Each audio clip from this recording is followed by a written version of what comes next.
And we're live. Welcome to the Other Side of Paradise podcast. I'm your host, as always, Jared, otherwise known as Red. But please, introduce yourselves. Well, my name is Oliver Golias. And my name is Joseph Stradiot. Thank you so much for inviting us here. Okay, wait, this may sound dumb, but like I had his mic off for a second. I'm Oliver Golias. Okay, And I'm Joseph Stradiot. okay. And you guys are part of the Flying Train Station? Yeah, that's it's a nonprofit. We're trying to get off the ground right now. Mm-hmm. We have all the paperwork filed, so right now we're working on building up some accounts. Okay. What exactly are you guys planning on doing?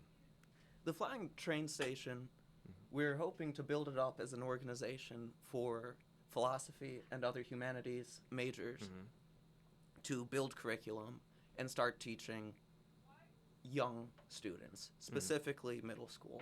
Okay, yeah.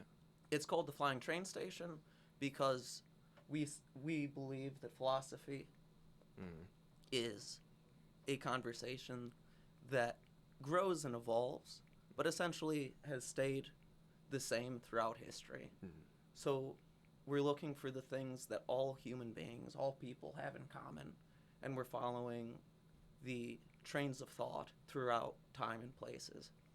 Do you plan on becoming like a program that travels around to different like middle schools and educates them in a way similar to like the DARE program has been established, or how do you plan on doing it? Well, the way we actually started this was when we were at the John Carroll University. We were in an internship called Philosophy for Kids. So essentially, it was just different student interns. They would go to the middle school, and then they would have one class a week where they would there was no homework really. They would just read an assignment together mostly, and then we would lecture on it and really just try and get the kids involved as much as possible. Okay. So we're trying to broaden that out, but we're also broadening it with tutoring as well. Okay. Is there any like specific kind of things that you guys want to go into? Like you said, like the humanities, right? Are you planning on going into more of like the electives? Like typically in middle school, I imagine they don't typically teach any electives compared to high school. Right. So you want to fill in that kind of gap and teach those to the students. Yes. The humanities very broadly, but we really are zeroing in on philosophy specifically. Yeah.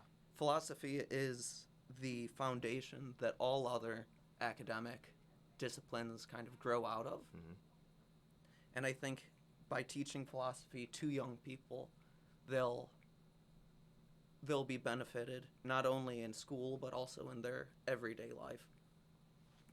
It'll help them grow as human beings and as students. Yeah. Do you want? Because philosophy really is about reading difficult books and having conversations with other people. So in a way, it helps you form your mental processes. Yeah. Yeah, I'd agree with that. A big part of philosophy, and a big thing that I think is really important, especially in middle school and early high school, is just evaluating your own assumptions, which is a really big part of philosophy. So, like take metaphysics, for example. A big question in metaphysics is the material world real? Something like that. And it may seem monotonous and unimportant, but it really does have a lot of different effects on the way you think. So if I go about my day thinking, take Hume, for example, he says that matter is just, it's not necessarily real, or it doesn't matter if it's real, it's just our perceptions.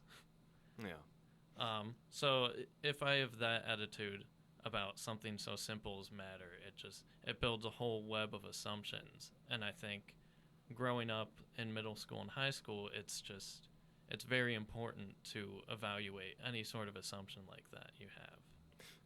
So you want to promote, in a way, the scientific method?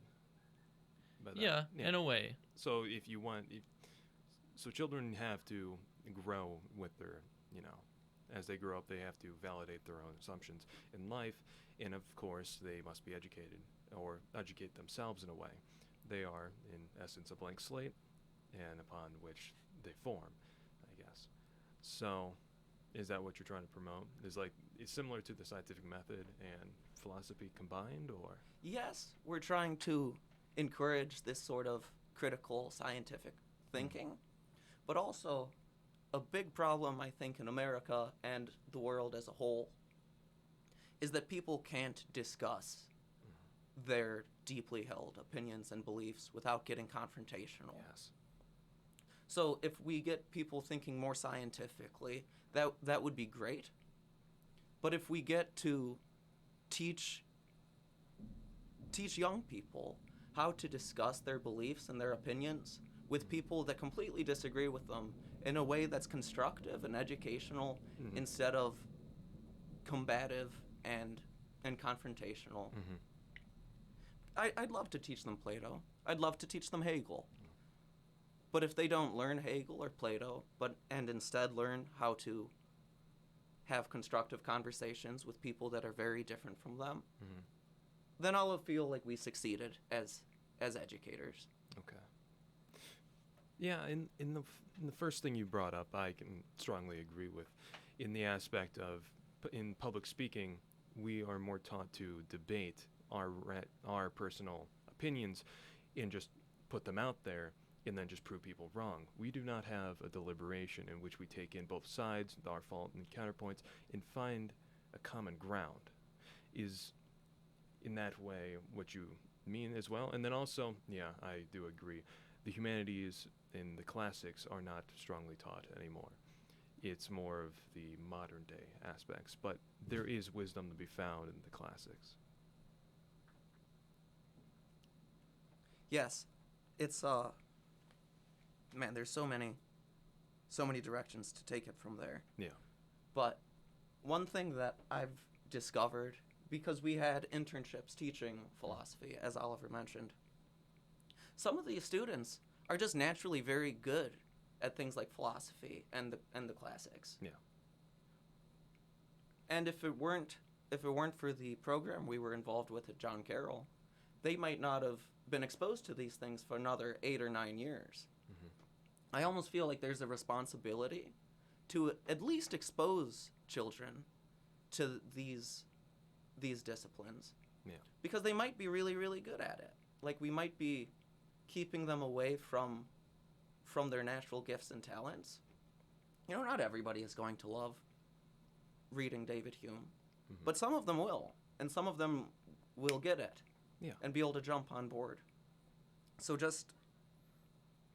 it's the same with sports. Not everybody's good at sports, but we need to at least expose children to that, so that if they are good at it, and that's where their gifts and talents lies, then they know that, and they don't have to go the next 11 years of their life trying to figure out what to do with themselves. Yeah. If they don't know it exists, then they can't think about it. They can't learn about it at all.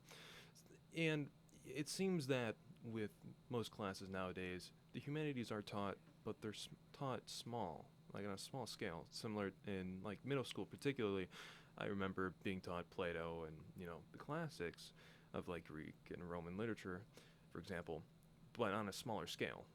We were just taught about that era, and then it was brushed over, which is unfortunate because that is the ground in which our country is based upon. In my humanities class right now, we're actually talking about it. He says that our nation is based upon two things: Christianity and the Roman Empire. Those things put together is basically what our society has been based upon. Yeah.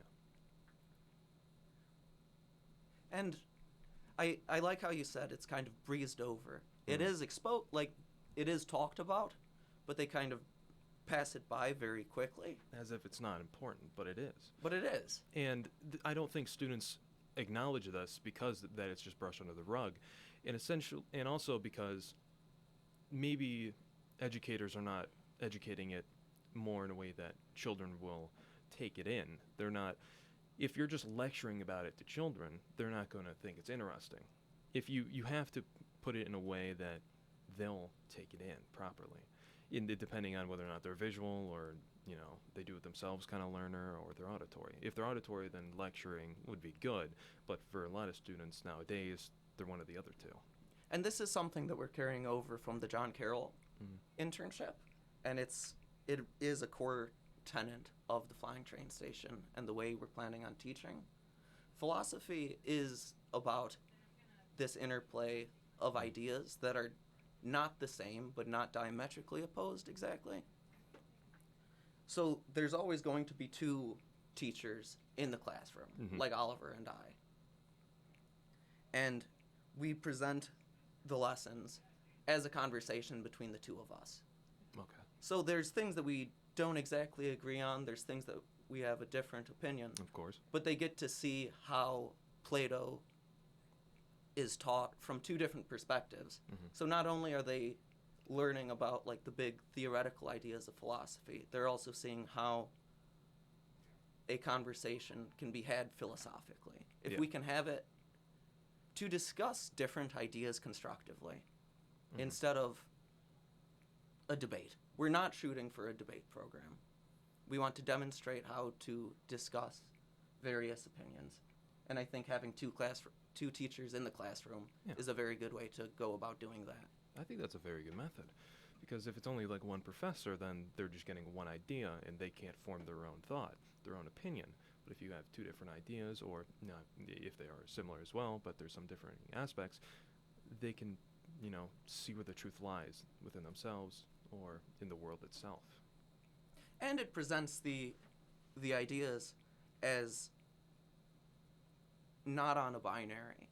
Like, we don't want to say, like, and this is what Plato wrote, and this is what Plato means, and I'm right, and you're wrong, and I'm big, and you're small. Yeah. That's not what we're shooting for. It's like, oh, like, Plato said this, and there's a lot of good ideas here. Yeah.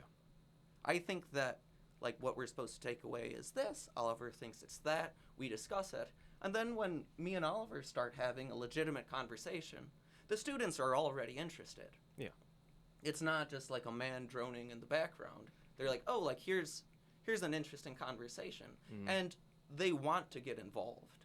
It sometimes takes a little while, but it's not difficult to get them to volunteer their own opinions and thoughts. Yeah. If we can hook them in, and we can do it. And that teaching style was also really beneficial to us, because teaching middle school students, we taught 6th grade, and I taught a 7th grade class as well. They really lose focus very easily. Yeah. So when you have two people like that, and we're drawing different things on the whiteboard, and connecting different pieces, it really makes involving the students a lot easier. Engagement is crucial. Yeah. Like, and sometimes we do kind of like weird exercises. Like, we were talking about Plato and Aristotle once. The basic idea is Plato focuses on everything ethereal, and everything material doesn't matter. We shouldn't even think about it. But then Aristotle's the opposite. He says everything ethereal is just an idea made from the material. So the way they taught is Plato was just like a normal lecture. He would just sit in front of his students and then tell them what was true and that they were wrong. Yeah. And then Aristotle, he would actually walk with his students. For some reason, that's just how he taught. He just liked to walk around during it. So we actually did this one class where Joey gave his portion at the front of the room and was drawing things and stuff like that. And then, since they're younger, you can make it like a little bit more dramatic. So like, I come charging in and I'm like, no, you're totally wrong. And then I picked up a group of students, like 5 students or whatever it was, and then we just walked around the room. And it's stuff like that, especially with having 2 teachers, that can really just characterize the material more. Yeah. Because philosophy is not supposed to be a static discipline. It should always be in motion. It should always be moving forward. And we've all been sitting in lecture halls where whatever is being presented is incredibly static. And I think that's doing a disservice to whoever the students are that are trying to learn. Yeah. especially for me who's in a humanities class, I can say with the lights off and the lecture notes on the board and him just talking for a solid hour and 15 minutes, it is tiring. I've had to hold myself back from sleeping almost every day, and it is hard to focus. So, if like you've two have said, your method of teaching seems to be very effective, with the younger crowd. I think it would also be Yeah. effective with the older crowd. Exactly. That's why I'm getting the belief that maybe if you guys grow this, movement forward, your organization larger, this could, potentially revolutionize the way of teaching.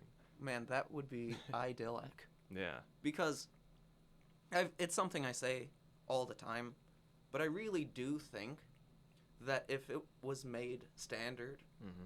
teaching in this style, if it was made standard across middle schools across America, Yes. in 20 years, it would be an unrecognizable country.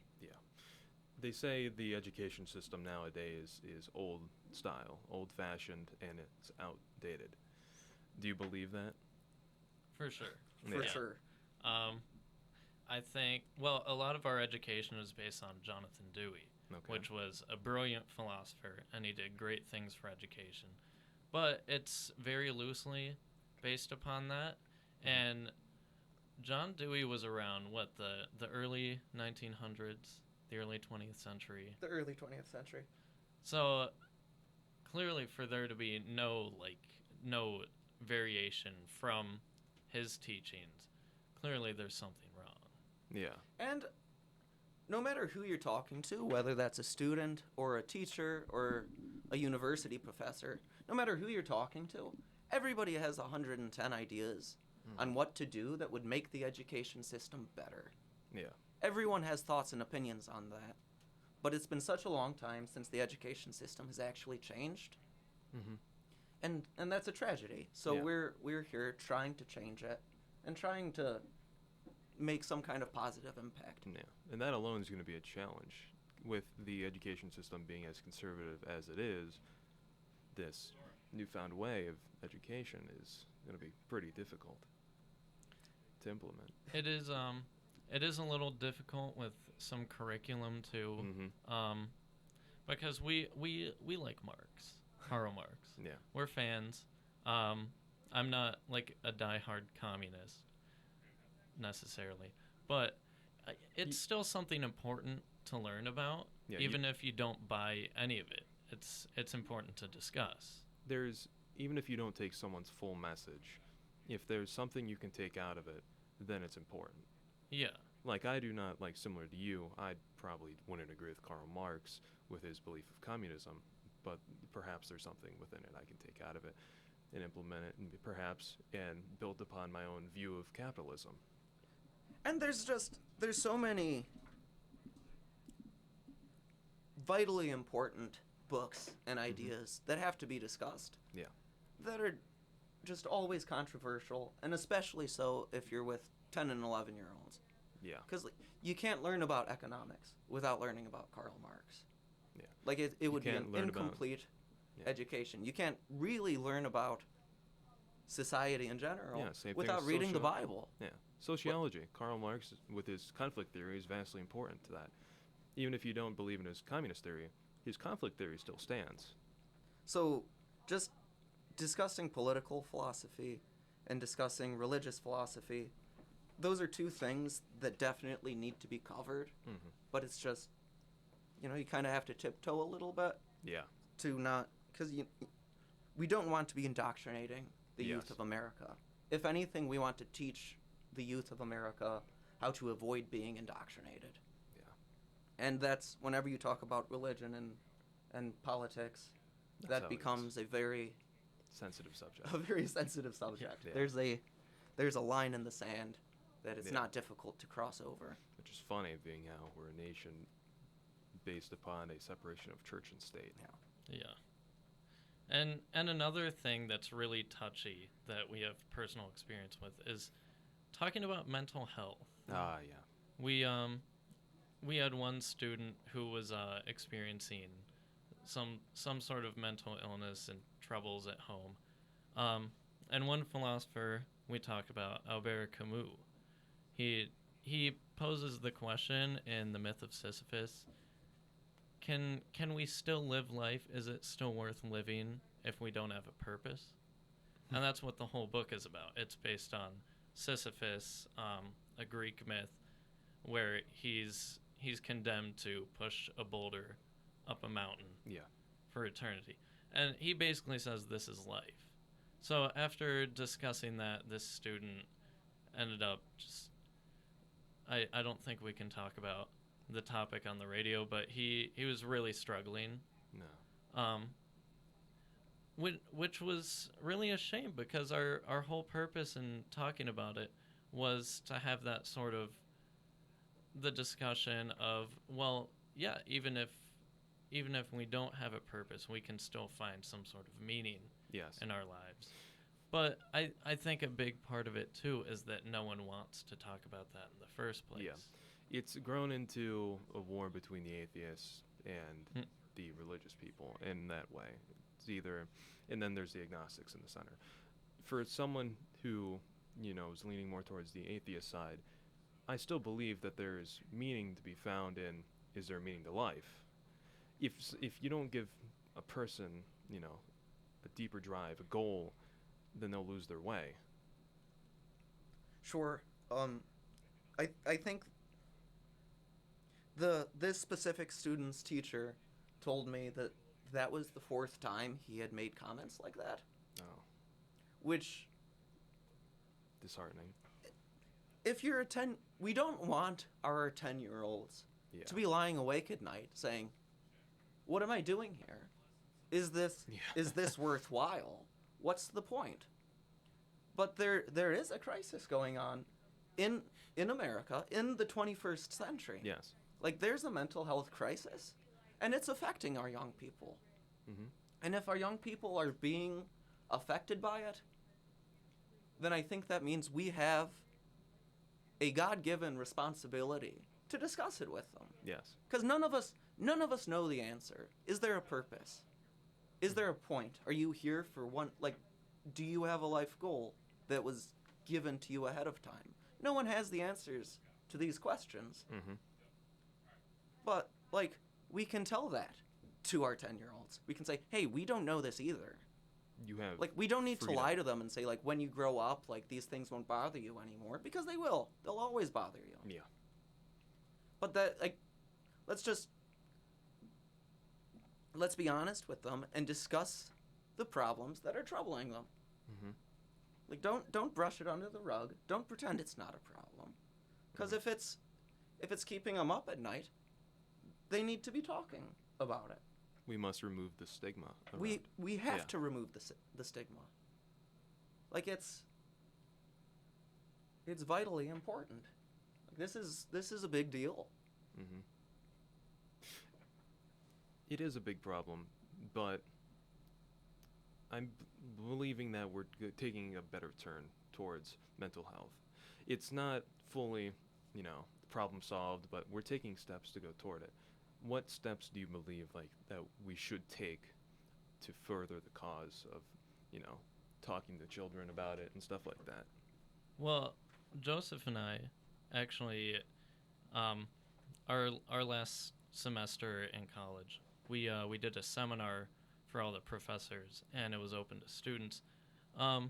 It was about mental health, and we specifically talked about 2 philosophers, one saying we need a purpose in life, but we don't know it, so we need to take a leap of faith.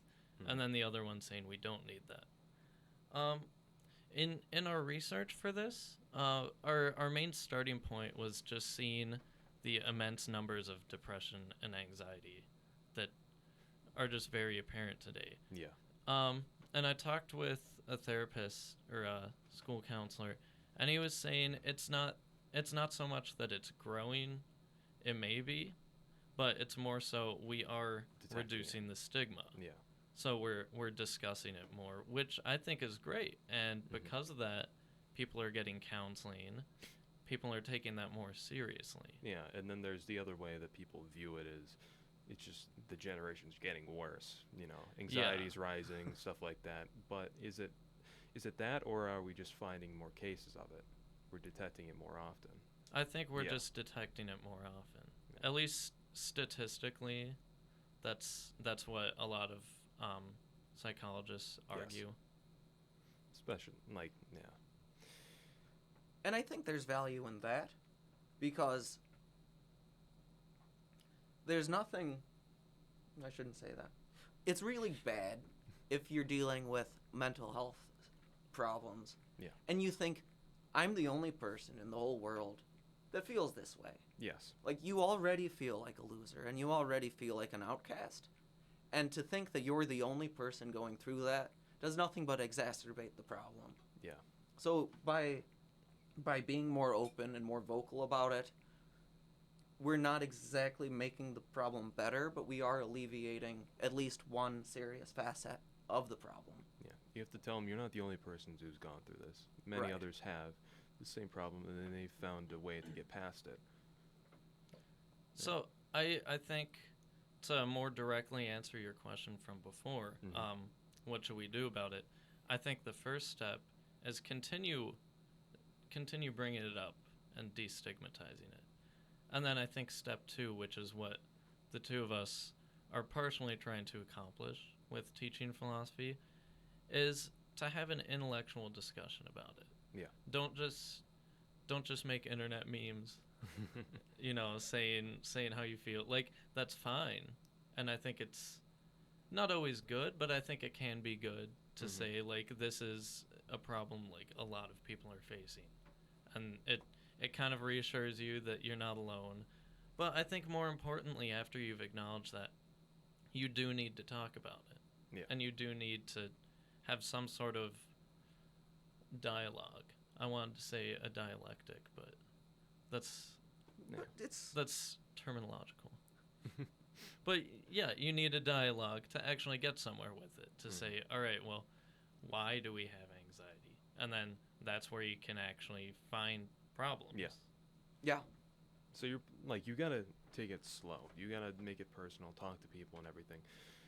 But then, in order to remove the stigma and work upon it, you must make it bigger in scale. How do you plan on doing that? Not to just blatantly contradict you, but I think it's by making it smaller in scale. Yeah. Something I did at the beginning of every class period that I taught was I shook hands with each one of the students individually. Yeah. And said, like, hello, Ethan. Use their first name, and made eye contact. Yeah. And some people have problems making eye contact. And I didn't chastise them for that, but I wouldn't let go of their hand until they met my eyes. Yeah. And I'd smile and say, thank you for being here. And then, like, I'd move on. But I think if we want to really involve individual people in this conversation, we need to make individual people feel as if we care about them individually. Yes. Which I do. Like, I do want mental health as an abstract concept to just be abolished so that no one has to worry about it anymore. But at the same time, I care individually about each specific person that's going through these sorts of struggles. And if we want them to progress through the struggle and eventually overcome, we need to let them know that we care about them and that they're not alone, and that this is a battle that you are capable of winning. This is not the end of the road. So No, I believe strongly with what you said. Like, for someone that used to believe, like, as a child, you've got to spread the message bigger. Growing up, you learn that you move away from your individualistic point of view. Like, you're not, like, the center of everything. Every other person on this planet has their own perspective, their own ideals. You must talk to them fully.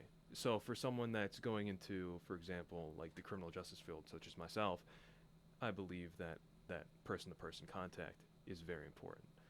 You make their, someone's day, make their own little impact, whatever. You change their perspective, and they will go forth from there and make it bigger. And in that way, that's what I was trying to get at. Do you believe that, you starting off small, talking to people, have them change their perspective into, or, for example, like they don't have a goal or something. If they believe with what you do you believe that they can make that movement that you're starting bigger, join your force and then go forth from there? I certainly hope so. Yeah. Like, I feel a little bit pompous saying that I think I can change the world by being nice to individual people. Hmm. But I think the best I can do is hope that if I'm nice to individual people, then the world will be changed eventually, and it will Start get bigger. small, yeah. Because I don't know what else to do at this point. Like, Yeah. I think we have to start at the individual level and hope that it blows up Yes. exponentially. Yeah. I'm not sure if that's a reasonable hope and goal, but I hope that it is, and I think it might be. It's not it's not, I wouldn't say it's the number. It's, it's the fact that you made a difference. Yeah. Even if it's one person, that still counts.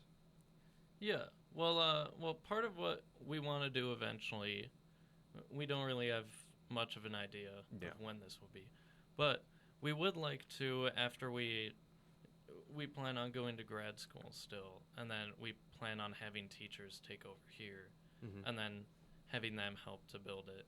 But then once we're abroad, we want to set up a system online to where other people can add curriculum, and they can get signed on as a teacher in the nonprofit. So similar to like Khan Academy, but in that way, like Khan Academy is more geared towards mathematics, but there are teachers and everything, and that itself is a nonprofit where you can go on and watch educational videos. So Yeah, exactly. Yeah. And ideally, we do very much prefer in-person teaching yes, over on YouTube. Not that there isn't a value in that, of course. There really is. But our intention is, to broaden this so other people can sign up and find work in their locality. yeah. Communication over the internet nowadays is less stigmatized than I would say back then. You can have friends across the planet, and that friendship is very important. I'd say that's a real friendship, but there's still a difference between that and having a real life friend, someone that you can talk to in real life, make contact with, and in that way, yeah, I completely agree. And I think another important factor of having in-person teaching Mhm. is that a lot of the things that we're trying to teach take a long time. Yeah. I think we've both done kind of bumper sticker summaries of philosophers in this interview, Yes. and like they're not wrong. I think we did a pretty good job. Mhm. But it's easy to say like this is what Plato thought in 30 seconds. No. But you can't really figure out what Plato thought or what Plato taught or what you think of Plato Yeah. from watching a 10-minute video on YouTube. Like, I think that you have to really get your hands dirty with reading pages Yeah. and discussing it with other people that have also done the reading. It's in the way of, you take a course. Within 18 weeks, you would, going and think, oh, I've learned everything there is to know. In reality, no, there's so much more you can go out there. You have to teach them, motivate them to go beyond and learn in their own studies more about it. Well, what we're trying to teach is a foundation for Mhm. learning. Yeah, it's of course important to us at least to learn the classics and also modern philosophy, but it's important to learn those individual things. But what's most important is that we teach them how to read well and how to discuss things and to write, which if we can assign homework, in our internship we technically could, but no one would have done it. Yeah. They weren't enforced. But if we get the opportunity to assign homework, we plan on doing short readings and then grading their annotations on that. Okay. So we would actually be teaching them how to underline text and find important key parts of the argument. And then we would take those texts and then discuss it in class and then teach them how to speak about it. Mm-hmm. It's how literature is taught nowadays as well, is the teacher will give you multiple choice. They'll give you options, but one of them is the true thing. But is that the truth to them, or is it the truth of what the author meant? It's with abstract writing, you can take, the reader can take what they will. The author could mean their own thing, but they could also mean other things. Is that what you mean? Form the critical thought, make their own opinions and perspective based upon what they read. Yeah, for sure. My idea for when I actually do start teaching as a professor, I would like to run a class in 3 different parts. So the first part of the class is just some reading, but mostly just thinking independently. Mostly just taking a question and trying to figure it out individually or within the class. And then part 2 is actually reading a text and then being able to describe it and being able to say what you think is going on here, which can be very difficult a lot of times. And then part 3 is a synthesis of that. It's, describing a text, but then extrapolating your own ideas based on that.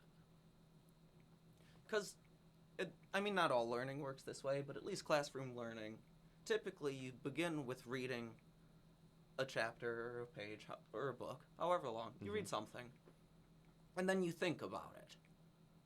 And you think that you have it figured out. But then when you're sitting in the classroom and you're trying to have a conversation about it, you realize, wait a second, I actually have no idea what I think about this. As soon as you try to say it out loud, everything you think evaporates. So how to think about reading and how to think about speaking are 2 different things. Yeah. And eventually, you have these conversations and you get comfortable again. You're like, oh, I think I know what's going on. Yeah. But then you sit down to write your essay. And once again, you realize as soon as you put the pen on the paper, you don't actually know what you think anymore. As soon as you have to formalize it. Yeah. So this thinking, reading, speaking, writing evolution is really how we come to know what we know. Writing is practice for knowing, and speaking is practice for writing, and reading is practice for speaking, which are all practices for thinking. Like, if we can teach our students to do these things well, then they will be good at thinking in general. I couldn't have put that any better. Yeah. I appreciate that. Yeah. Thank you. I was working on it. Yeah. I agree. Like, for someone that's also in a public speaking course, that's how it is. So, yeah. Were you? I think you're also getting at. Have you ever heard of like a flipped classroom? Oh, what? A flipped classroom. Not by name, no. Okay. Let's see if I can describe it. It's more of typically the teacher lectures in class and then the student goes home and does their homework. Well, in a flipped classroom, it's the opposite. The student goes home and learns independently, but in class, they come together to do the work and the discussion. For example, like in math, they would, learn about the math problems at home, come in, do the problems. If they need assistance, the teacher will help them. Or if it's English, they can come and discuss it and, write about it and stuff like that. Would you say that's better or something? I think with certain people, it can be a lot more beneficial. Yeah. And certain people meaning a lot of people. Yeah. But of course, people do have different ways of learning. I think for the teacher, the most important thing is just to be there and to care about what's going on. Yeah. So we still do lectures, mostly just to present what they should be looking at. Yeah. And then in the reading, we expect them to actually turn it over because they are short, any readings we assign. They are very short, but there's a lot there that we want the students to turn over. Okay. So, yeah, I do agree with the flipped classroom. Yeah. I think that's a really good way of running things because now the teacher knows exactly what the students need. Yeah. But I don't think it's completely that. I think there still is value in the lecture. Yeah, that's why there's like a very strong debate whether or not which one is Yeah. better or worse. But in reality, like you said, there is that common ground. That's why deliberation ties back in what we were talking about before is important. There's no one true answer to anything in reality. Of course, I mean, when it comes to science, you know, you can do that. But when it comes to people, it's a little more complicated. And I think going back to the two teacher rule, Mhm. I think it also kind of pushes away from the traditional lecture Okay. format because you're not getting bored as fast. Like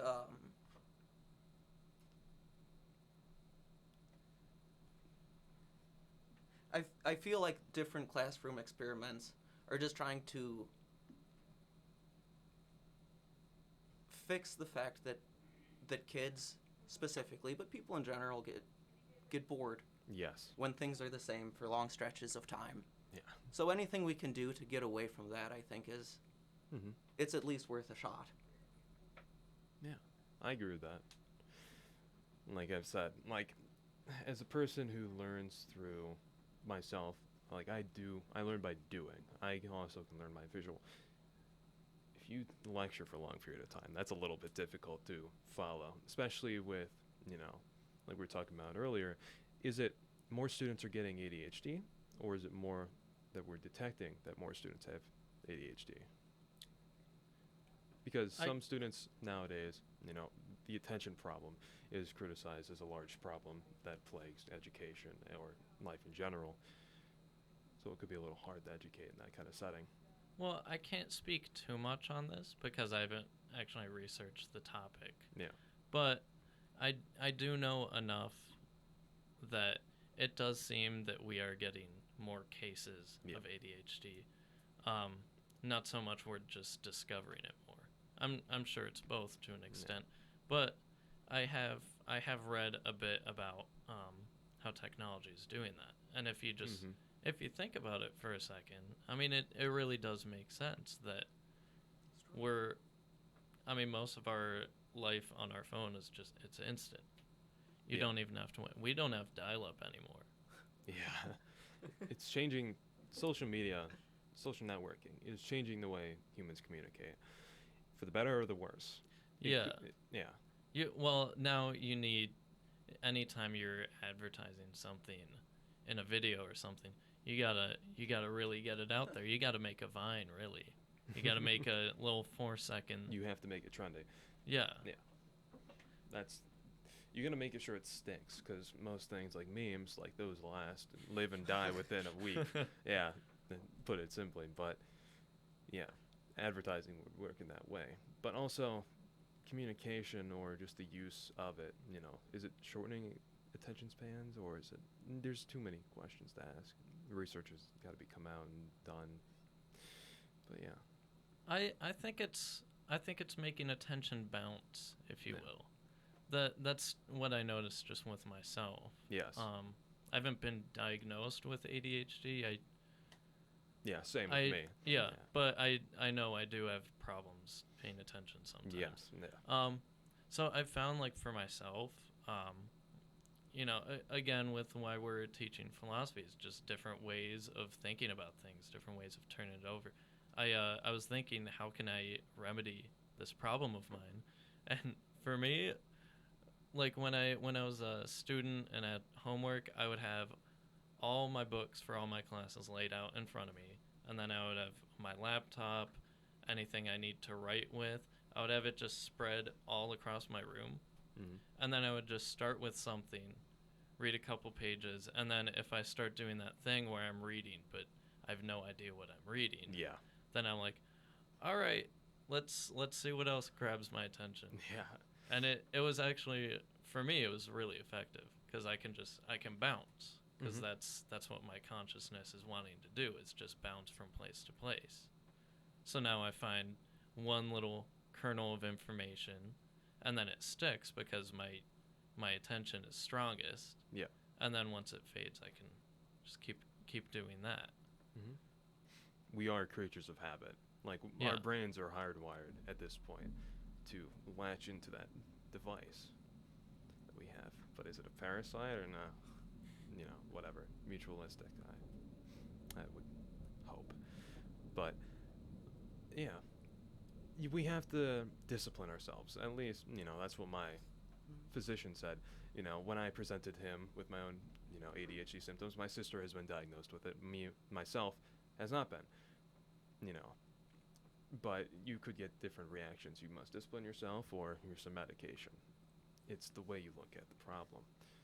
And the remedies are not crystal clear. And I think sometimes the remedy is both. Yes. Meditation, I think, is a useful practice. Mm-hmm. And if we want to divorce it from anything metaphysical or religious, Mm-hmm. a lot of our lives are spent in a circumstance where we have to sit down and we have to be still. Mm-hmm. And that's difficult to do. And meditation is practicing that.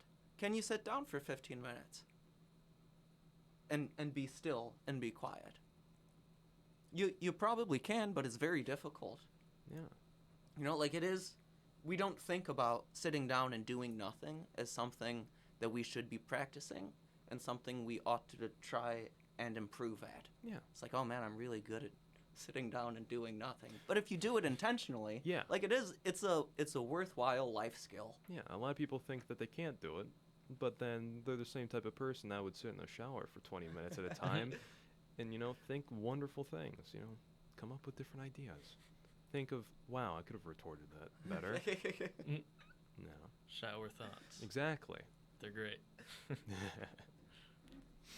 So, in that way, yeah, we've got to be able to tie back into the main thing, promote critical thinking amongst the youth and everyone else.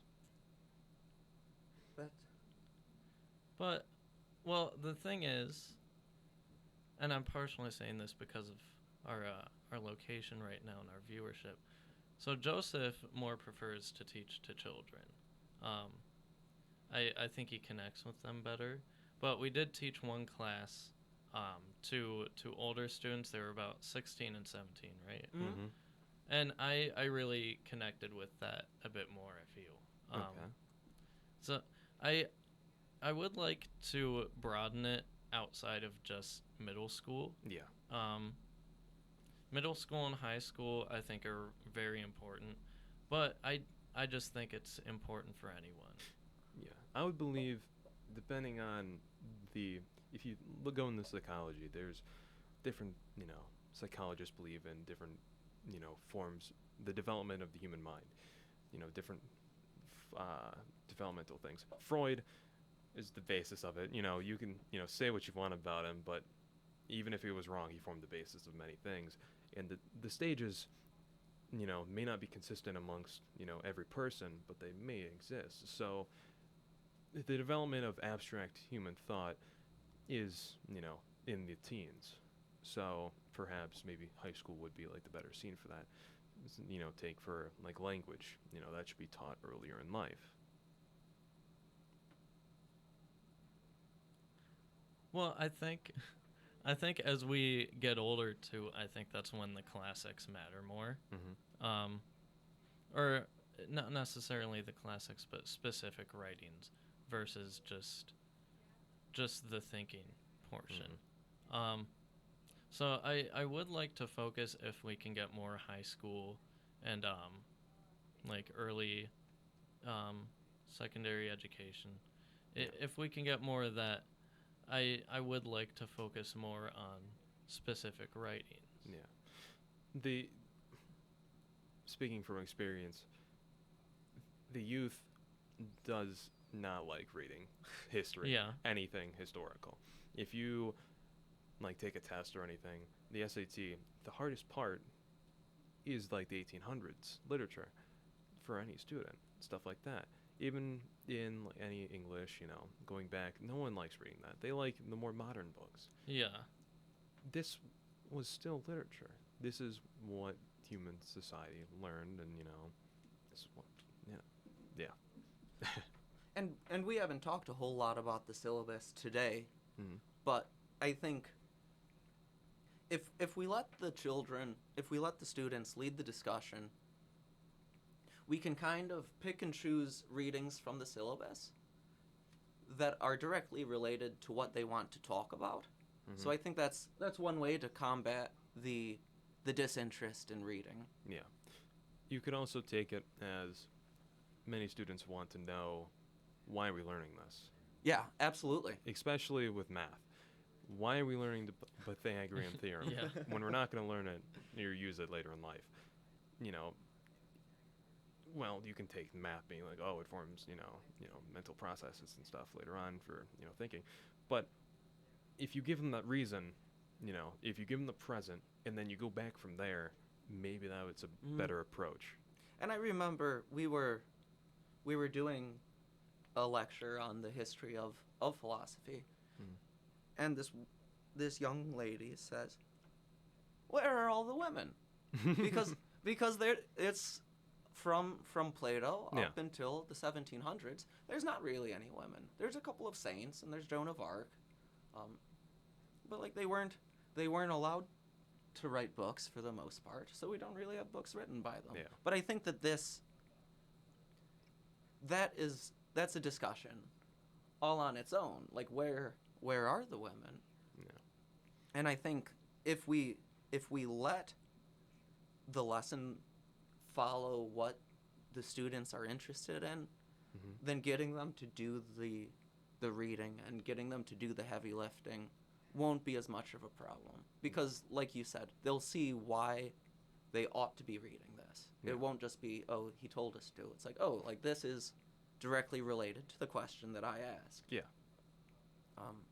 Because nobody, I mean, it's going back to our favorite theme. Nobody wants to do useless work. Meaningless work is torture. Yeah. So if we display the meaning and the purpose and the results the hard work will give you, it should make it less of a losing battle. Yeah. I can see value in that.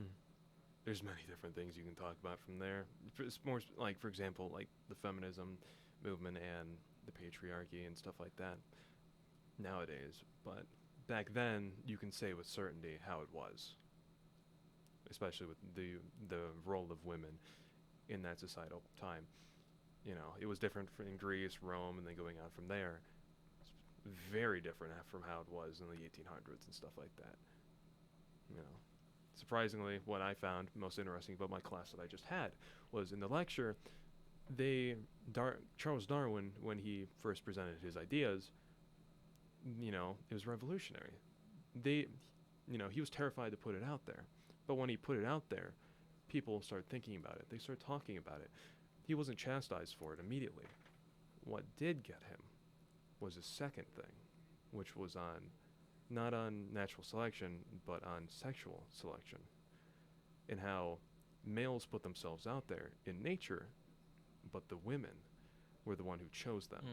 And the fact that women were the ones who drove, part of, evolution, that's what the problem was. So that was also in the 1800s. And that's a really good reflection of back then. But nowadays we know that, that's actually how it is. You can, not believe in it because of the fact that women were important. That's how it was. But in reality, you have to. And I think history has a tendency to erase the importance of women. Yeah. Henry David Thoreau, who wrote, everyone's at least heard of Walden. Yes. He's writing this masterpiece of a book about being one with nature and like individualism and being self-sufficient. But what he doesn't write about is that it was on his mother's property and she cooked and cleaned for him. Like while Thoreau is writing Walden, his mom is still making him lunch. So like really, how self-sufficient are you? Yeah. And how can you write a book on how to be self-sufficient if you can't cook and clean? Yeah. So like I did not know that.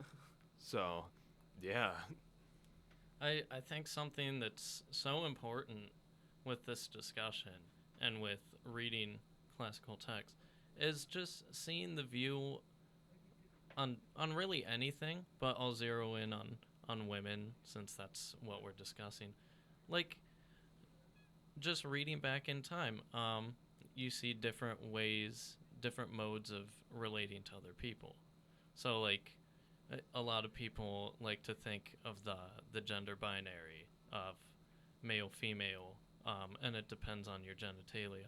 They like to think of that as, the only option. But I think a lot of the time it's because they're not exposed to anything else. Mm-hmm. And if you've sifted through other ways of thinking about it and still decide on that, I mean that's fine as long as you're doing the critical thinking. Mm-hmm.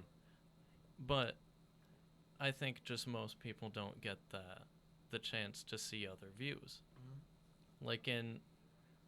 Like in Sparta, the big warrior clan.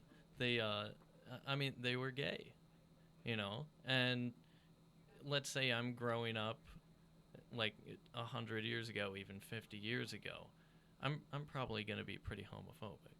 Yeah. Odds are. But I'm probably also going to think that the Spartans were really, really cool. But I just think it's very important reading through these texts, not just with women and homophobia and things like that. Just with anything, you get a new perspective, and you're like, oh, people actually lived this way. Yeah. And it was fine for them to live this way. Same thing could be said about religion. Yeah. Yeah. Certainly. If you are not exposed to any other, any other philosophy about life after death, or if there is life after death, you will only believe in that one thing. Mm. So. And yeah, just to know that people disagree with you, and that's all right. Mm-hmm. And you can discuss those disagreements without shouting. Yeah. It's like this doesn't have to turn into the three of us in this room Mm-hmm. are all on different pages religiously, and we can discuss it, and it doesn't become we don't Shouting resort match. to fisticuffs. Or, as what we were talking about in public speaking, was head bashing. Right. Yeah. Like there's ways to discuss disagreements that are still a valuable use of time. Yeah. But we aren't teaching young people how to do that. Yeah. It's one way or the highway. Yeah. Exactly. It's like you can still be friends with people that disagree with you. Mm-hmm. Agreeing on stuff is not the be all end all of human relationships. Mm-hmm. And I feel like this is a great opportunity to expose young students to a whole host of different ideas, and also give them an example of two people that are friends that disagree on stuff, Mm-hmm. and can work it out in a very respectful way. We must change the culture that teaches counterculture. I like that. Join the teachers' counterculture. Yeah. It's a good little buzzword right there. Yeah. What time is it? Oh, we've been speaking for Yo. a solid hour. So It's impressive. I appreciate your time. Thank you so much for having Yeah. us. I say this was a really good talk. Is there any way, to contact you if people want to learn more, or? We do have a Facebook page called The Flying Train Station. Mm-hmm. And we have an email account. It is ftsphilosophy@gmail. Okay. That's good. So if any of you listening have questions about philosophy classes, you can email us and we'll get in touch with you. Or if anybody is interested in potentially teaching, we'd love to discuss that as well. Yeah. Okay. Well, thanks for joining me. Thanks for having us.